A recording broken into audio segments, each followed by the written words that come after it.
आप देख रहे हैं लव विद एस्ट्रोलॉजी।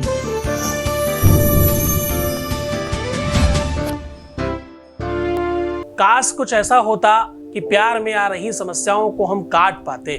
काश ऐसा होता कि रिश्तों पर पड़ रहे ग्रहण को हम पूरी तरह से छोटे छोटे पीस करके काट पाते। क्रोध तो इतना ही आता है, गुस्सा तो इतनी ही लगती है जब दिल टूट जाता है, जब रिश्ता बिगड़ जाता है, जब प्यार, मोहब्बत, इश्क इन शब्दों से घृणा होने लगती है। तो बिल्कुल ऐसा लगता काश कुछ ऐसा हो जाए कि हम ये सारे के सारे संकट, मुसीबत, ये प्रॉब्लम, ये दिक्कतें हम काट पाएं और कल से सब ठीक हो जाए। तो भाई सिर्फ 2 मिनट इस चाकू को यहां रख दें, उसके बाद ये संकट कभी नहीं आएंगे।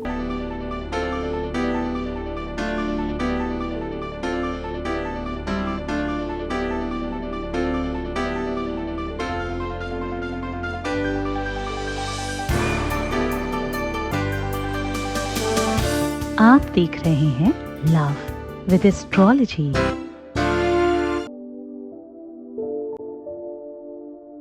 नमस्कार, मैं हूं आचार्य सतीश अवस्थी और आपका बहुत स्वागत करता हूं लव विद एस्ट्रोलॉजी में। लव विद एस्ट्रोलॉजी में आपके अपने जीवन को श्रेष्ठतम व्यवस्थाओं से मजबूत किया जाता है। लव विद एस्ट्रोलॉजी में आपकी शादी में या आपके प्यार में या आपके रिश्ते में, रिलेशनशिप में आ रही समस्या का पूरा समाधान का नाम है। लव विद एस्ट्रोलॉजी में ईश्वरीय कृपा से आपके काम करने की संभावनाओं को 100% बढ़ा दिया जाता है। लव विद एस्ट्रोलॉजी एक ऐसा प्लेटफॉर्म है जहां पर आपके अपने जीवन को श्रेष्ठ बनाया जाता है और आपको प्यार करना सिखाया जाता है। प्यार में आ रही दिक्कतों से आपको जीतना सिखाया जाता है। और इतना ही नहीं, यहां जो उपाय बताए जाते हैं ना, वो शास्त्रोक्त और वेदोक्त और प्रमाण के साथ होते हैं। हर बार लाखों लोग लाभान्वित होते हैं। यहां पर सक्सेस रेट 95% प्लस है। यहां अभी तक 21 लाख के आसपास लोग धन्यवाद कर चुके हैं। इस श्रृंखला को निरंतर जारी रखा गया है। आज मैं कह रहा हूं, संकटों को काटा जा सकता है क्या? मुसीबतों को खत्म किया जा सकता है क्या? और खास तौर से ये मुसीबतें रिश्ते पे हो तो, संबंधों में हो तो, प्यार में हो तो, और ये तकलीफ दिल वाले रिलेशन पर आ जाए तो। बात इतनी ही नहीं, शादी के बाद कोई बड़ा संकट ऐसा आ जाए जो आपके अपने रिश्ते को खत्म करता हुआ नजर आए तो बहुत क्रोध आता है। क्रोध की वजह से, ईर्ष्या की वजह से, घृणा की वजह से, दिक्कत की वजह से, माइंड खराब होने की वजह से, डिप्रेशन की वजह से या बहुत ज्यादा झगड़े की वजह से जो रिश्ते खत्म हो रहे हैं, उन्हें क्या काटा जा सकता है? इन समस्याओं को खत्म किया जा सकता है? रिश्तों को जोड़ने के लिए भी कोई कटर है क्या? तार जोड़ने के लिए तो हम प्लास से कट करके जोड़ देते हैं। हाँ, 2 चीजों को जोड़ने की व्यवस्थाएं तो मजबूती से मिल जाती हैं। बहुत कुछ जोड़ने का ऑप्शन है। क्या संकटों को काटने का भी ऑप्शन है? हाँ, ये चाकू 2 मिनट सिर्फ आपको यहां रखनी है। सिर्फ 2 मिनट ये चाकू यहां रख करके आप अपने वैवाहिक जीवन में आ रहे संकट को काट सकते हैं। 2 मिनट ये चाकू यहां रख करके आप अपनी शादीशुदा जीवन में आ रही समस्याओं को पूरी तरह से काट सकते हैं। 2 मिनट ये चाकू यहां रख करके आप अपने रिश्ते में आ रही संकटों को काट सकते हैं, झगड़े को काट सकते हैं, क्रोध को समाप्त कर सकते हैं, सामने वाले के मन मस्तिष्क में आपका प्यार खत्म हो रहा है उस अव्यवस्था को पूरी तरह से कतर सकते हैं। इसके लिए करना क्या है? सिर्फ कुछ मिनटों में, मैं तो कह रहा हूं सिर्फ 2 मिनट ये चाकू यहां रख दीजिए, फिर देखिए चमत्कार, आपके साथ वो चीजें होने लग जाएंगी। क्या जानना चाहते हैं आप ये सारी चीजें? हाँ, आपको पूरा विश्लेषण समझना होगा। उसके पहले एक वॉइस मैसेज ले लेते हैं। Voice message please. नमस्ते गुरुजी, आपकी कृपा से सब कुछ अच्छा हो रहा है, सब कुछ बहुत अच्छा हो रहा है। एक अच्छी जॉब लग गई है, माइंड भी बहुत पॉजिटिव रहने लग गया है और जिनसे मैं प्यार करती थी वो भी मेरे से बात भी कर रहे हैं और मिलने के लिए भी आए हैं। बहुत अच्छा लग रहा है। Thank you so much. सब कुछ आप आपकी कृपा से हुआ है। Thank you, thank you, thank you so much. बहुत बहुत धन्यवाद, बहुत बहुत साधुवाद, बहुत आशीर्वाद। परमात्मा शिव आपके जीवन में खुशियां भरे और आपकी हर मनोकामना पूर्ण करे। आपके जीवन में कभी किसी प्रकार की कोई तकलीफ ना आने पाए, ऐसी शुभकामनाएं और ऐसा आशीर्वाद देता हूं। मैं आज कह रहा हूं कि ये चाकू कुछ मिनट यहां रख देने मात्र से आपके जीवन में बड़े सुख मिल सकते हैं। चाकू केतु का प्रतीक है। 9 ग्रहों में एक ऐसा ग्रह है जिसका नाम केतु है। आपको पता है कि एक ऐसा राक्षस था जो समुद्र मंथन में अमृत पीने के लिए सूर्य और चंद्रमा के मध्य में बैठ गया, जिसके 2 टुकड़े कर देने से एक राहु और एक केतु हो गया। मैं शॉर्टकट में बता रहा हूं, हम उस लंबी व्यवस्था में नहीं जा रहे हैं। उनमें से जो केतु है ये एक ऐसा ग्रह है जो किसी भी चीज को खराब करने के लिए जाना जाता है। ये क्या करता है? ये आपकी अनुचरी करने वाले तब वनुचरी करही पन मोरा, एक बार बिलो की ममोरा। भाई एक बार तो वो देख ले हमें, एक बार तो जी भर करके उन्हें देखने का अवसर मिल जाए, फिर तो जीवन भर अनुचरी यानी नौकरी करने के लिए भी हम तैयार हैं। तो क्या तुम नौकरी करने को तैयार हो या उनको इस भाव में डालने के लिए तैयार हो? दोनों ही कंडीशन में बिना केतु को ठीक किए संभावनाएं नहीं बन सकती। ये वही ग्रह है जो सिंहिका का पुत्र है, जिसे पहले हनुमान जी ने मारा, फिर जाके राम और सीता का संबंध फिर से बन पाया। एक टूटे हुए रिश्ते को एक करने की जो समुचित संभावना है, 23 रामायण उड़ेल रहा हूं आज आपके सामने। एक आध रामायण की कौन बात करता है? तुमने सुना होगा वाल्मीकि रामायण, तुमने सुना होगा तुलसी रामायण, तुमने सुना होगा पालखांड रामायण, तुमने अन्य रामायणों के बारे में सुना होगा। आज मैं कह रहा हूं कि सारी की सारी रामायणों का सार तुम्हें दे रहा हूं। मैं कह रहा हूं राम और सीता के संबंध के विच्छेद की व्यवस्थाओं को फिर से संलग्न करके, फिर से पुनर्जीवित करने की जो बेसिक गाथा बाबा हनुमान ने गाई है या सुंदरकांड से प्रारंभ होती है, उसमें सिंहिका के वध के बाद ही ये संभावनाएं हो सकती थी। क्यों? क्योंकि सिंहिका राहु और केतु की मां है।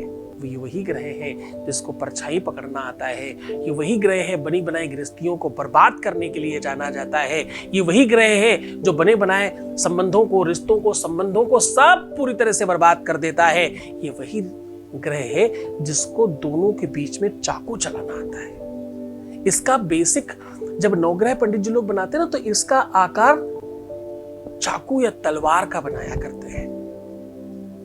पॉजिटिविटी में कुछ लोग इसका को ध्वजा भी बनाते हैं, लेकिन इसका बेसिक जो वास्तविक आकार है वो चाकू और तलवार का है। खड्ग बोलते हैं उसको। अब आज मैं उन रामायणों से, उन पूरी की पूरी राम गाथा से सीता राम के मिलन की संभावनाओं को आपके साथ साझा कर रहा हूं।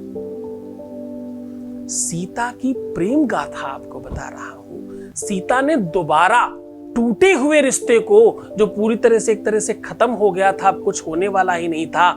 एक देश में भी दोनों नहीं थे, एक कोई दूसरे देश में चला गया, एक कोई दूसरे देश में चला गया। दूरी की संभावनाएं 100% बहुत ज्यादा हो गई थी, उसके बावजूद वो एक हो पाए।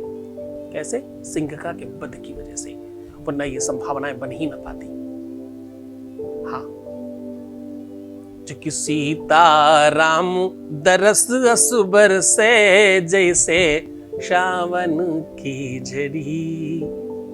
पीछे हमने एक उपाय बताया था राम विवाह से उठा करके, आपको बहुत लाभ मिला, तो आप सबको बहुत बेनिफिट हुआ। 1 2 4 5 10 5 हजार लोग भी नहीं, कई लाख लोगों को बेनिफिट हुआ। इनके पटुका की कोर, उनके चुनरी की छोर, दोनों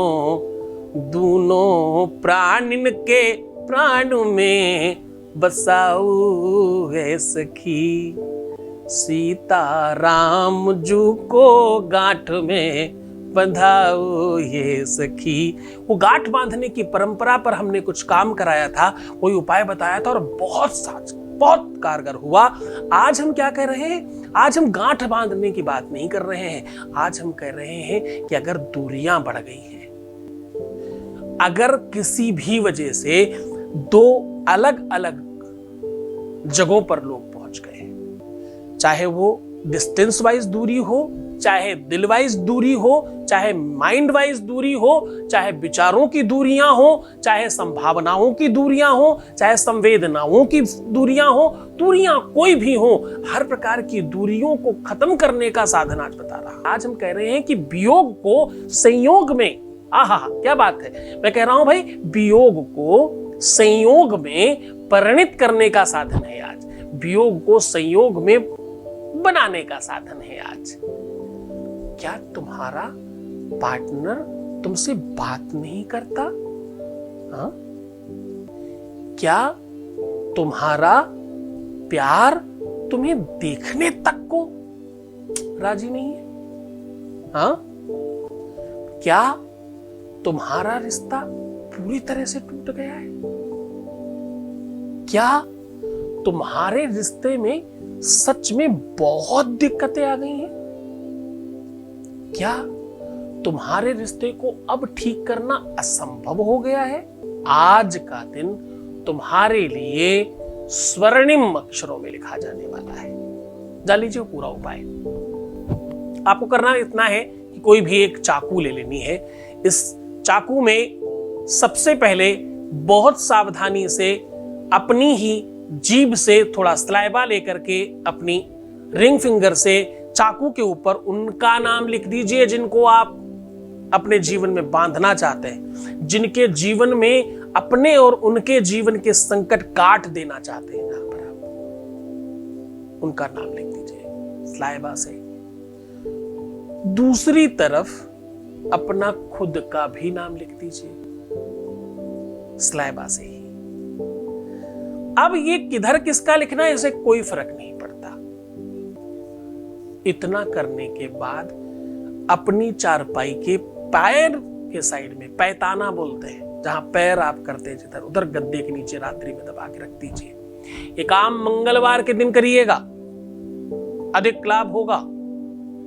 करने को तो इससे आप अन्य दिन में भी कर सकते हो, गुरुवार के दिन भी करने में कोई बुराई नहीं। ये उपाय गुरुवार मंगलवार बहुत फायदेमंद है। उसे रात भर रखा रहने दीजिए। पहले ही 2 मिनट के बाद वो काम शुरू कर देगा। फिर सुबह उठ करके इसे किसी भी जमीन में कहीं दबवा दीजिए। छोटी चाकू, बड़ी चाकू, कोई भी आप आकार की ले सकते हैं। मात्र इतना करने से आपके अपने जीवन के संकट समाप्त होने लग जाएंगे। अब देखिए, ये एक टोटका है और एक विधा है। विधा और टोटके को संलग्न किया गया है। आप उसको अपने ऐसी जगह दबा रहे हैं, आप उस ग्रह को चरणानुरक्त बना रहे हैं, आप चरण अनुरागी बना रहे हैं, आप ऐसा कह रहे हैं, ऐसा इनडायरेक्टली बना रहे हैं कि आपके जीवन में सुख आएगा ही आएगा। ये हठ योग के अंतर्गत की बात बता रहा हूं। पूरे मन से, पूरी श्रद्धा से, पूरे विश्वास के साथ उपाय करना। तुम बच्चे हो, तुम वैसे ही रहना। तुम्हारे जीवन को सुखमय बनाने के लिए मैं पूरा प्रयत्न कर रहा हूं। मैं 24 घंटे में सिर्फ 2 घंटे ही तो सोता हूं। किसके लिए? तुम्हारे लिए। तुम्हारे लिए प्रयत्नशील हूं, तुम्हारे लिए तपस्याएं कर रहा हूं। तुम में से 20-22 लाख लोग तो इधर हो चुके, अब उधर जितने लोग हो उस पर काम चल रहा है। हूं मैं तुम्हारे साथ, चिंता मत करना। हर हाल में, हर परिस्थिति में तुम्हारे साथ हूं और तुम्हें जीवंत करने के लिए प्रयत्नशील हूं। मेरी मदद करो। कैसे मदद करोगे? रोना, बिलखना, नेगेटिव होना, उल्टा सीधा सोचना बंद करके। प्रीवियस लाइफ कभी नहीं बताना है, पैसों का आदान प्रदान नहीं करना है। ये सब तो तुम मान रहे हो, पर ये वाली बात नहीं मानते। रोना, बिलखना, परेशान होना, उल्टा सीधा सोचना, नेगेटिव चिंतन करना, इस पर भी चिंतन करो। इसको भी मानो। जैसे तुम मानोगे वैसे तुम्हारे जीवन की सब चीजें ठीक हो जाएगी। भगवान जो तुम्हें प्रसन्न करे, तुम्हारे जीवन में प्यार भरे, भाई तुम जिसे चाहते हो तुम्हें मिल जाए। आशीर्वाद दे रहा हूं। कब फलीभूत होगा? जब तुम मेरी बातें मानोगे। गुरु का आदेश मानने वाले लोगों के जीवन में सुख बढ़ता है। छोड़कर जा रहा हूं तुम्हें लव विद एस्ट्रोलॉजी के एक नए आयाम के साथ, जिसका नाम LWA है। लाइव है, देखने की आदत डालो। मैंने कहा है जैसे तुम्हारी आदतें बढ़ेंगी वैसे वैसे हम इसको और मजबूत करेंगे और अच्छी चीजें इसमें डालेंगे। तुम आदत तो बढ़ाओ। उधर दिखे तो मैं नंबर्स ऑफ यूटिलिटी ज्यादा लोगों की है, बस उसके बाद हम तुम्हारे साथ हैं। तब तक बहुत आशीर्वाद। ओम नमः शिवाय।